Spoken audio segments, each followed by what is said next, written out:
Hey guys, it's Roscoe, and on Space Couch today, it's another one from my vault. It is the Spaceflight Chronology 1980 to 2188 from Star Trek, an illustrated guide to the history of space travel, from the Space Shuttle to the USS Enterprise. So we have this great picture there of that version, and then we have this, which is like the timeline. I'll get a little bit closer in for you. So you have the Space Shuttle, the Halley Comet probe, the Mars sample return. I think that was past their history. I got this, I think, probably about the mid-80s. Then this, the Copernicus. I really liked this. You know, it's kind of like a submarine in space. Also reminds me of some of the ships from Earth Force in Babylon 5. Yes. So, yes, in fact, there it is. A very nice illustration of that craft. Yeah, essentially you're launching a submarine into space. Then there's more of the timeline. It alternates between timeline and the ships. What do we have? This is from 2001 through to 2013. Mars Base 1 went online in 2012. Oh, and in 2007, was it Tsiolkovsky-Grad, the first L5 city in space, is completed. 250 people take up residence. We're going to have to wait, I think, for the Bigelow habitats to be fully proved before we can get anywhere like that number of people in space in one location. And that would take decades to build up a city that large, probably. So, yes. The UNSS Lewis and Clark Aventure class, which was in service from 2008 to 2030. There it is in front of Saturn there. Yeah, interesting ship. How many people did that hold? 109. Wow. Mind you, the MCT should be able to hold 100 people, so we'll see. Already the histories are diverging widely off. What else do we have? More the timeline through to 2025. 12 probes are sent into Jupiter's red spot, sending back data, blah, blah, blah. Well, that's what Juno is going to be doing essentially now, isn't it? There's another one of those submarine type crafts. What's that one called? The UNSS Wheeler of the DY500. Let's see, we have, whoa, the Tycho Brahe. Kind of looks like a light bulb, doesn't it? I wonder what that big bulb is. I guess it's carrying the fuel. Yeah, indeed. And in fact, there's a double bubble one in the background there. Then it goes up to 2050. What have we got here? I suspect the fate of this craft was not a happy one. The UNSS Icarus. There we are. That was on its voyage to Alpha Centauri. Made historic contact with that civilization. The original Icarus is preserved in the Moon's Spaceflight Museum. So, tempting fate with that name. Right, then the timeline goes up to 2062, when the fundamental declaration of the Martian colonies granted every inhabited region in the solar system local autonomy over their own affairs.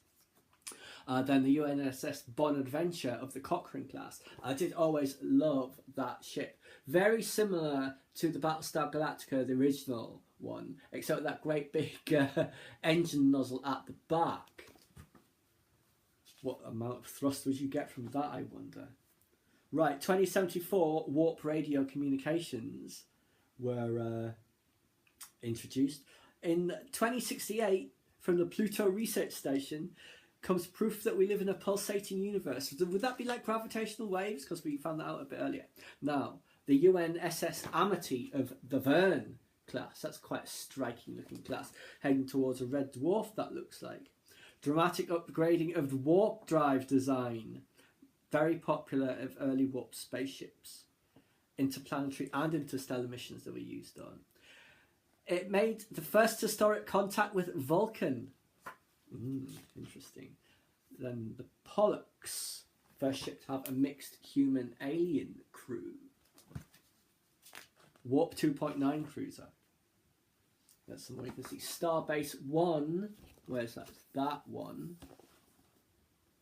These all look like very large craft now for the most part, don't they? Let's see. Oh, well, there's a starfighter. That's not going to be large. Yeah, there is a hospital ship. That's that one. We've seen that design, that kind of design, a lot in Star Trek. They're giant craft. Now there's the UNSS Horizon of the Horizon class. There is a different view of it that gives a bit more detail in the previous. There you are, it's this one here. So yes, that's quite a behemoth. 224 crew that one has. Then that's up to 2113 when membership of the United Federation of Planets reached 100. It's the USS Patton of the Marshall class. There's also another drawing of that one there. 157 crew on that one. Starfleet Museum.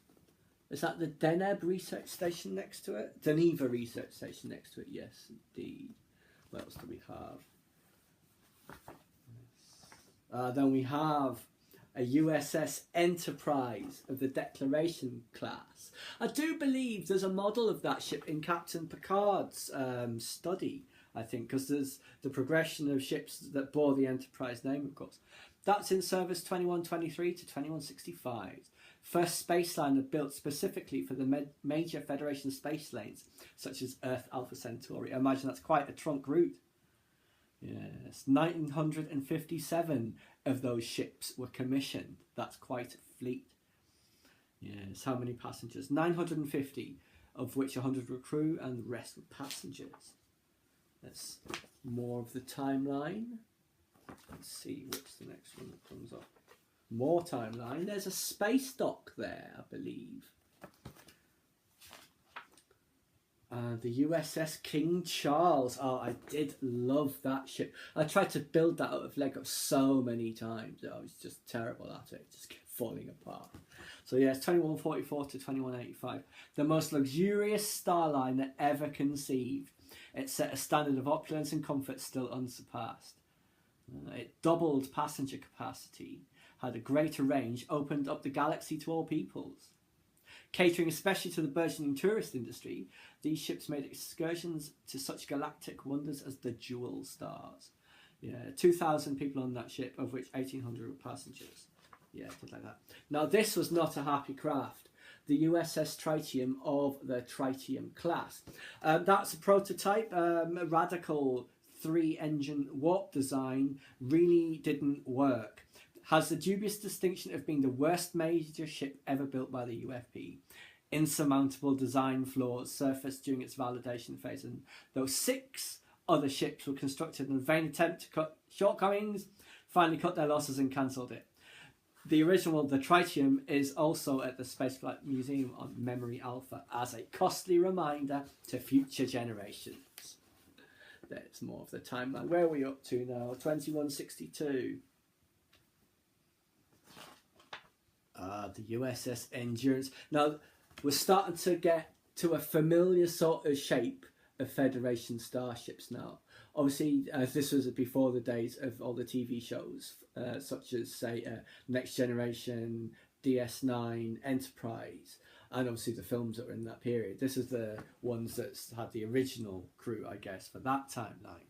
Yes, this one, ship, what's it? Strategic purposes, defence and security, 3rd generation propulsion, supervised the largest spacelift in Federation history, where over 10 million residents of Bayard's planet were successfully evacuated. Is there anything in the timeline about that? Maybe in the next page. Let's see. The planet is in the path of the expanding Phi Puma stellar explosion, whose shockwave will destroy it. Let's see. More of the timeline. Up to 2175. The year previously, the transporter became a reality. Now we have the USS Moscow of the Baton Rouge class, obviously evolving towards that familiar design. More of the timeline. I think we're getting to the last one now. Yes, the USS Enterprise Constitution class.